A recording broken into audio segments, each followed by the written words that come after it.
Fen, aku ini mau buka bisnis F&B nih. Tapi aku nggak ada referensi dari siapa gitu yang bisa buat bisnis F&B ku ini jalan. Nah, aku punya sih Franz, kenalan. Jadi dia itu owner salah satu restoran Japanese barbecue yang lagi up banget sekarang, apalagi di bagian barat, Surabaya Barat sini. Nah, mau aku kenalin nggak? Wah, mau banget sih itu. Aku mau call. Oke, kalau gitu bentar, aku teleponin dulu ya Cece-nya ya, bentar. Ya, halo Ce. Iya nih, temanku ada yang mau kenalan sama Cece. Bisa nggak kita ketemu hari ini? Oke, bisa ya Ce ya. Ntar aku share log deh di mana tempatnya, oke? Oke Ce, thank you, see you. Nah itu loh Franz, bisa orangnya. Ya udah deh, kita nunggu di dalam ya. Gimana? Oke, ayo.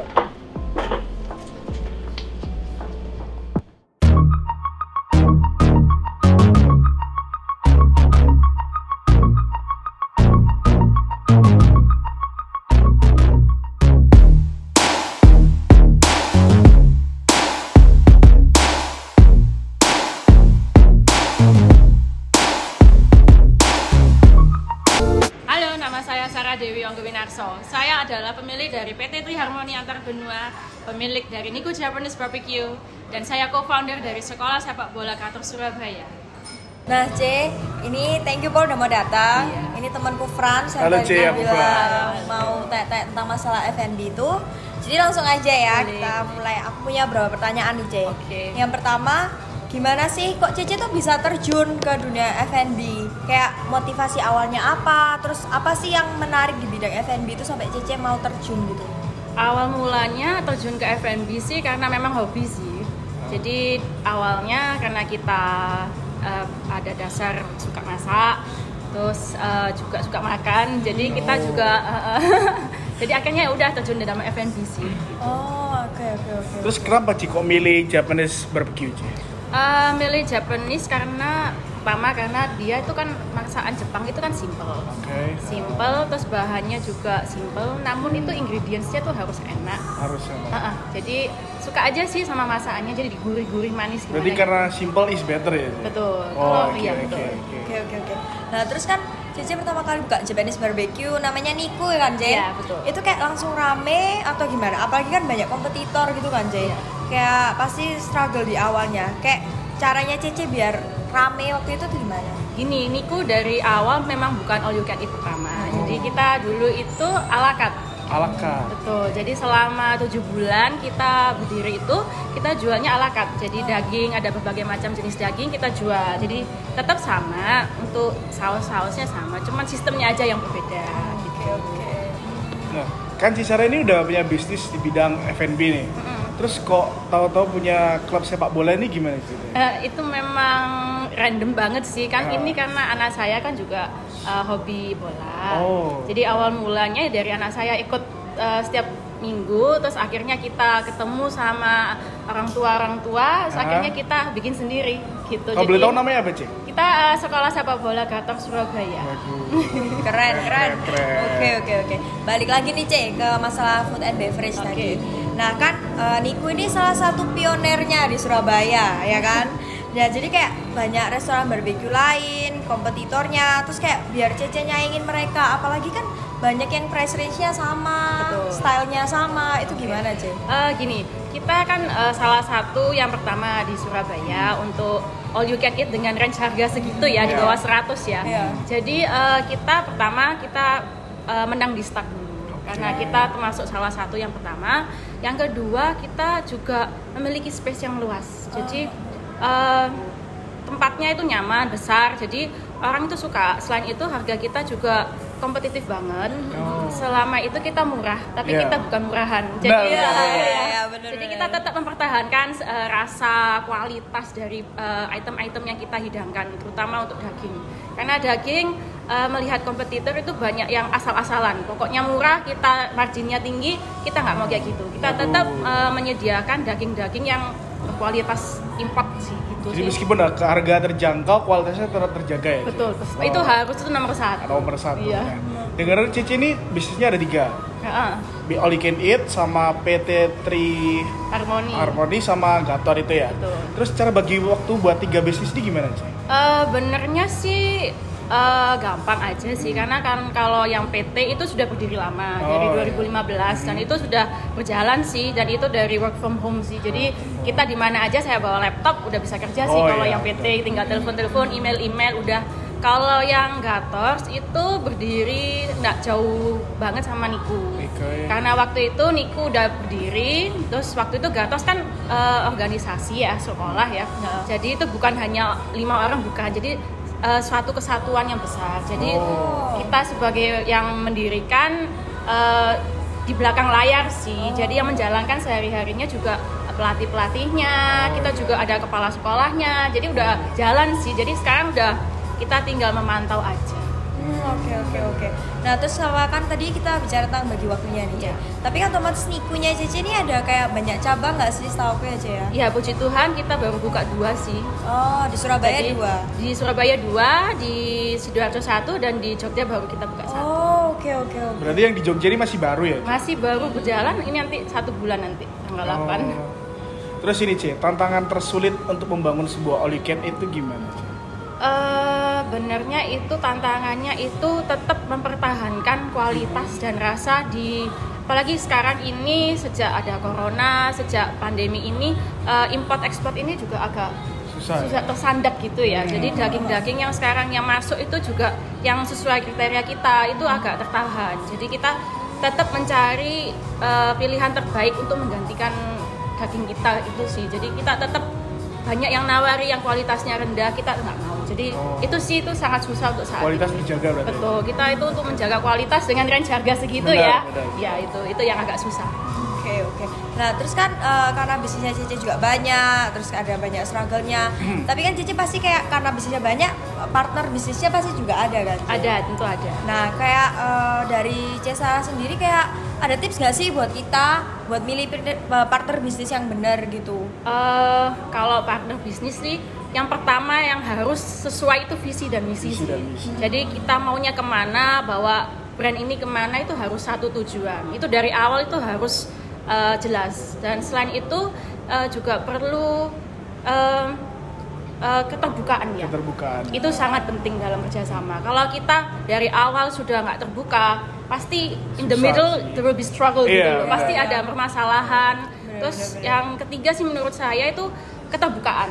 Kalau misalnya kita kerjasama dengan si A, saya nggak suka, saya nggak cocok ini, langsung ngomong gitu biar betul, lancar sih. Itu aja sih tips dari saya sih. Nah sekarang kan masa pandemik ya Ci.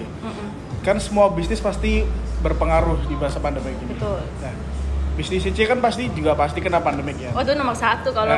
Itu gimana sih cara berpengaruh banget atau gimana? Terus cara mengatasinya gimana? Banget sih waktu ada corona itu kita pembukaan cabang kedua Mer. Itu H-3 corona masuk Surabaya. Kita sudah ya berarti ya? Ya, kita udah siap sewa, sudah bayar, kita udah pegawai sudah siap semua, bahan makan sudah siap semua. Akhirnya ya itu, kita mau nggak mau udah kita buka aja lah, masa kita tahan lagi. Akhirnya kita buka 1-2 minggu habis itu PSBB. Langsung kita yang ya gimana lagi, kita juga harus menuruti. Benar. Ya kita juga takut ya karena corona pertama kali masuk ya. Banget sih ya. Itu terus akhirnya kita juga kan harus dari pemerintah memberi info kalau restoran itu harus take away aja kan. Nah itu struggle banget sih. Dan all you can eat nggak bisa.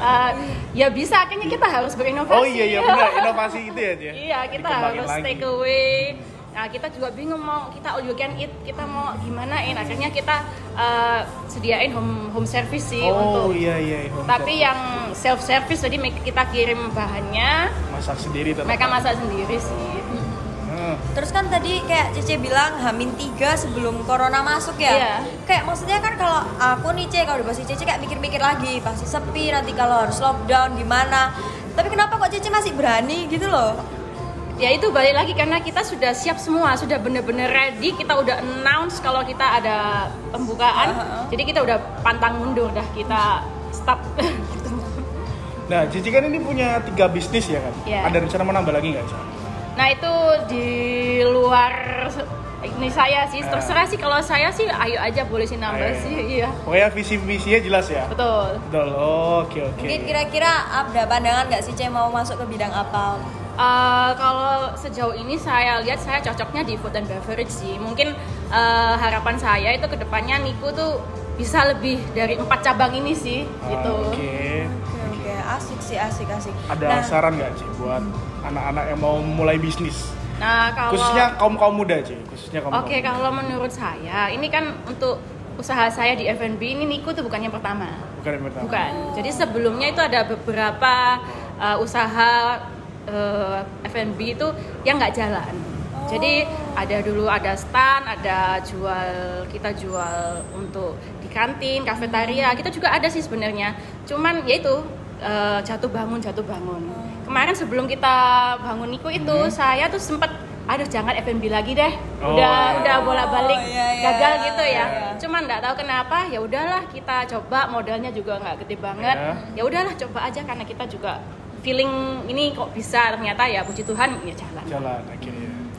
Terus kayak pernah nggak sih C ada yang nggak support, karena ya mungkin kan tadi C cerita pernah jatuh bangun kan di F&B, pasti kan orang-orang mungkin sekitar kayak kamu kok buka lagi nanti gagal lagi. Sempat gitu. Memang keluarga saya kan juga sebelumnya punya restoran itu juga awalnya jalan, habis itu nggak jalan, terus mereka, kamu yakin mau buka lagi gitu, janganlah, udah nanti gimana. Akhirnya saya yang ya udahlah, kok yang ini kok feeling, akhirnya bener jalan, bener untung ya aja ya. Iya, untung. Jadi gitu, jadi kita tetap harus berusaha meskipun yang ini nggak jalan, siapa tahu memang belum waktunya. Dan memang nanti ada jalannya sendiri lah. Selama kita tetap berusaha, kita harus benar-benar semua itu harus diperhitungkan ya. Jadi benar calculated risk taker kita. Gitu sih. Interesting sih C. Apalagi kan kita ini kan bidang perhotelan ya C ya. Biasanya perhotelan kan kayak servis di restoran apa gimana. Kita tuh sampai sekarang masih cari tahu menariknya bidang food and beverage dan untuk menjadikan itu bisnis itu gitu loh C. Kayak menurut Cece gimana? Ya tentunya itu tetap harus passion ya. Kalau memang suka masak, suka makan, itu bisa terjun ke bidang itu. Kalau memang nggak ada passion ya mending janganlah cari. Jadi harus ada passion dulu ya. Betul. Kalau saya memang passionnya di makanan sih, di masak, di berkreasi resep. Jadi kita resep itu juga tentunya kan kita dapat resep itu bisa dari buku, bisa dari orang lain, bisa dari buku. Tapi kan balik lagi ke selera kita. Benar. Kita kan memodifikasi resep itu sesuai keinginan kita. Jadi kalau kita nggak ada pengetahuan juga nggak mungkin bisa sih. Oke, benar. Udah sih. Oke, nah C, sambil kita ngobrol-ngobrol, Cece boleh minum atau makan. Oke. Aku minum ya. Oke. Nih. Lanjut, hati-hati bro. Oke, C, aku mau tanya nih. Kan aku lihat setiap kali aku lewat Niku nih, rumahku apalagi di daerah sini selalu rame, ya kan? Ya, tapi kan corona gini kan C, kayak pasti banyak tantangan corona yang kita kayak harusnya slotnya dalam satu tempat 100 atau 200 orang. Nah, Cece menghadapi kayak gitu gimana? Kan biasanya kayak satu keluarga tiba-tiba datang 10 orang. Ada yang sampai 100 gitu kan. Pertama sih pasti kita harus mengikuti protokol yang berlaku ya. Misalnya kapasitas yang dulu 160 kita jadiin 80, kan harus setengah ya sekarang ya. Selain itu kita juga tetap jarak diatur, terus mejanya di steril, pakai pembersih. Selain itu juga ini sih pegawai selalu pakai masker. Terus kalau dia udah ada sakit apa sudah langsung pulang aja, istirahat, cek dulu. Kita sudah ada rutin cek sih. Selain itu juga harus selalu ini sih kebersihan sih nomor satu sih. Nomor satu itu harus nomor satu sih. Apalagi kan kalau all you can eat itu kan ambil sendiri ya. Benar. Jadi capitnya kan juga kita selalu sediakan hand glove ya. Jadi misalnya biar nggak menyentuh bekasnya orang, kita kasih hand glove supaya dia bisa ngambil capitnya pakai hand glove itu sih. Ada nggak Ci orang yang ngambil daging banyak terus nggak habis Ci? Oh banyak. Itu terus gimana Ci? Nah itu salah satu permasalahan utama di all you can eat sih. Aduh. Jadi kadang ya orang itu datang kan dia pasti harusnya dia tuh lapar ya kalau mau all you can eat. Orang biasanya perut kosong all you can eat habis itu banyak juga permasalahan kayak aku lapar, udah dia lapar mata, ambilnya jadinya banyak. Biasanya kayak Frans gini. Sampai aku bawa pulang Ci, karena Mbak Tepa itu bawa pulang. Nah itu kita CCTV loh. Jadi selama ini ada CCTV dong. Kalau di Niku sendiri kayak kan ada beberapa tempat all you can eat kalau nggak habis di gram terus harus bayar. Di Niku juga kayak gitu sih. Kita sih pasti ya, karena gini, kita ini harga sudah murah, kita ini sudah harga agak sangat ya, masyarakat banget. Benar. Jadi oke, kita harganya murah, so please appreciate the food gitu ya kan, gitu kan. Jadi kalau memang sisa lebih dari 100 gram per meja, kita pasti kenain denda, dan itu lumayan banyak kejadian kasus sih yang kayaknya ada orang nggak terima karena ini udah ini makanan nggak layak dimakan, tapi udah sebelumnya ngambilnya segini. Iya. Begitu udah sisa mereka ada aja sih alasannya katanya ini gimana gitu ya. Ini gimana, tapi kan kita dari awal sudah ngomong. Jadi begitu tamu masuk, pramusajinya langsung menjelaskan kondisinya, termsnya itu bagaimana, biar nggak salah paham di akhirnya sih. Jadi dijelaskan. Jadi kalau akhirnya waktu bayar mereka kena denda, ya mereka tetap balik lagi, kita kan sudah menjelaskan di awal. Jadi saran saya untuk memang yang suka all you can eat atau yang belum pernah all you can eat, mending ambil dikit-dikit dulu, dicoba cocok enggak gitu loh. Kan kita juga nggak tahu apakah ini dia cocok dengan rasa sausnya, dengan ayam yang kita kasih yang udah marinate kan, daripada ambil matang. Kadang udah dicampur tapi nggak cocok rasanya. Betul, dan kita kan juga nggak mungkin bisa balikin lagi kan, nggak layak kan kita balikin masakan yang sudah diambil meskipun masih bersih, kita nggak mungkin balikin sih. Oke, karena udah diambil tadi. Betul. Jadi buat kalian para netizen, kalau masuk all you can eat jangan serakah, tolong. Ya bener banget, daripada kita ngerugiin pembeli penjualnya, kita juga rugi karena harus bayar gram-gramannya, mending jangan aneh-aneh. Cici, aku mau tanya, aku kan kalau lihat sosial medianya Cici sendiri ya, Cici tuh kan orangnya kayak fashionista. Enggak juga.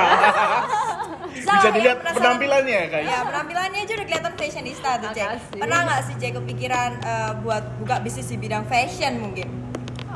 Sejauh ini sih belum sih, cuman mungkin lebih ke fashion anak mungkin ya, lebih interest sih. Cuman kalau untuk yang dewasa sih agak susah. Oke. Terus kalau misalkan kayak Niku, kita bicara sosial media lagi ya, yang handle sosial medianya masih Cici sendiri? Masih owner semua yang handle ya. Semua Cici kerjain sendiri berarti? Kebetulan ownernya kan saya sama suami. Terus habis itu saya ada lagi satu partner gitu. Jadi kita bertiga yang handle sendiri untuk semua, dari upload, dari membalas chat, DM, message itu kita, dan untuk promosinya juga kita yang handle sih. Akhir-akhirnya ada promosi apa jadi Niku? Kita promonya kita banyak serang di IG sih, jadi kita panggil food blogger, kita panggil orang-orang yang di Instagram yang berpengaruh di bidang kuliner khususnya, jangan yang fashion, beda. Sekarang zamannya digital soalnya. Ya betul, itu memang nomor 1 dan kita sudah bisa habis ratusan juta untuk promosi Instagram, Facebook itu. Tapi worth it. Karena kan ya siapa yang nggak pegang handphone sih sekarang? Ada feedbacknya berarti. Apalagi siapa yang nggak punya IG ya, betul. Ya. Jadi kita benar-benar harus nyerang di media sosial sih. Kalau kita sudah pernah coba TV, pakai koran, pakai radio gitu, itu memang dapat pride ya. Kita masuk TV, apalagi siapa sih sekarang yang masih lihat TV usia kita? Udah nggak ada sih, jarang kan. Jadi ya memang itu hanya untuk pride aja. Jadi kalau untuk yang benar-benar untuk sales promotion itu paling hebat di media sosial sih. Nggak pernah pengen nyoba panggil food blogger yang YouTube gitu, Sudah, kita YouTuber gitu. Malah sekarang dari IG terus ke YouTube, sekarang ke TikTok lagi. Ke TikTok. Ramenya TikTok nih sekarang. Baik banget ya. Saya nggak bisa pakai, saya makanya nggak tahu caranya bagaimana. Makan sambil goyang-goyang gitu dia. Cuman lumayan efeknya ternyata. Iya, impactnya bahkan sekarang orang-orang bilang lebih berimpactful TikTok, terus nanti dari TikTok baru ke IG. Betul. Jadi kita pertama TikTok apa sih TikTok kita yang anak-anak alay gitu. Iya, benar-benar. Yang saya lihat anak saya main TikTok, ternyata ya ini TikToker ini lumayan ngefek juga. Dari 3 ini lebih feedback yang mana sih? Pasti nomor 1 masih Instagram. Masih Instagram. Cuman ya karena kan Surabaya kita sudah pakai semua food blogger apa, beruntungnya kita kan sudah buka cabang Sidoarjo, buka cabang Jogja, jadi kita bisa fokus ke kota-kota baru ini, jadi biar nggak bosen food blogger itu terus gitu. Oh, terus kan kemarin aku pernah lihat di TikTokku nih, kayak Niku yang di Jogja itu kayak masuk FYP gitu. Itu strategi marketingnya Cece atau orang nggak sengaja promosi gitu? Mungkin kalau itu nggak sengaja. Nggak sengaja. Ya balik lagi, saya kan nggak paham TikTok, jadi sampai masuk FYP ya lumayan bersyukur sih. Bener-bener soalnya bener-bener rame gitu loh kayak. Ya kalau yang di Jogja kemarin memang Niku kita yang wah gitu, kita beruntung dapat tempat yang bagus, yang kelihatan mewah, dan tempatnya juga menurut saya itu bagus sekali untuk Instagramable sih. Oke, kalau gitu kita udah sampai di penghujung acara ya. Thank you Paul Terus thank you banget mungkin Cece ada kata-kata terakhir buat orang-orang di rumah yang nonton atau buat anak-anak entrepreneur muda lah anggapannya. Buat yang lagi bangun usahanya dari nol Kalau saran saya, jangan takut untuk mencoba, jangan berhenti untuk berkreasi, tetaplah inovatif, buka mata kemana kalian jalan.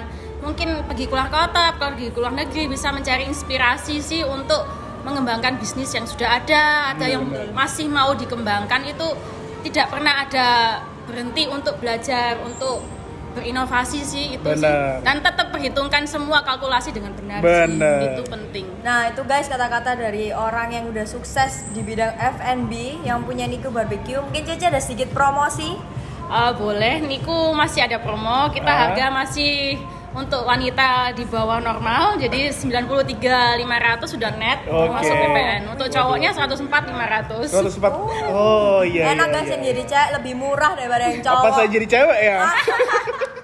Oke, thank you Paul udah nemenin kita hari ini. Thank you banget, Oke, thank you sama-sama. Dan buat kalian semua yang di rumah, see you next time and bye-bye. Jangan lupa saksikan HTB Live di episode berikutnya. Dadah. Bye.